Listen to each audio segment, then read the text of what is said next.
नमस्कार शेतकरी मित्रांनो, किसान टेक्निक्समध्ये आपले पुन्हा एकदा स्वागत। मित्रांनो, एक कापूस दराविषयी एक महत्त्वाची बातमी आलेली आहे।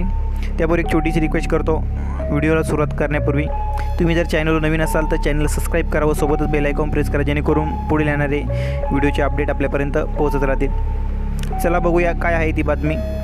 कापूस दरात 200 ते 300 रुपयांना वाढ होण्याची शक्यता। पहा सध्या काय आहे कापसाचे दर। कृषी किंग अकोलेवरून ही बातमी आहे। कापसाच्या दरात आणखी 200 ते 300 रुपयांना वाढ होण्याची शक्यता कापूस उद्योगातील जाणकारांकडून व्यक्त केली जात आहे। सध्या बाजारात कापसाला 6500 ते 6750 इतका दर मिळत आहे। फेब्रुवारी महिन्यात दर कोसळल्याने कापूस उत्पादक शेतकरी हवालदिल झाला होता। मात्र मार्च महिन्यात या दरात सुधारणा होऊन प्रति क्विंटल 6000 रुपयांपर्यंत दर पोहोचले होते। तर आता पुन्हा एप्रिल महिन्याच्या दुसऱ्या आठवड्यात कापसाच्या दरात चांगली सुधारणा झालेली आहे। कापसाचे दर सध्या 6000 रुपये 6500 ते 6750 पर्यंत पोहोचले आहे। दरम्यान सध्या शेतकऱ्याकडे कापूसच नसल्याने या दरवाढीचा फायदा शेतकऱ्यांना कमीत कमी होईल, असा व्यापाऱ्यांना जास्त होईल असं असे काही शेतकऱ्यांकडून सांगितले जात आहे।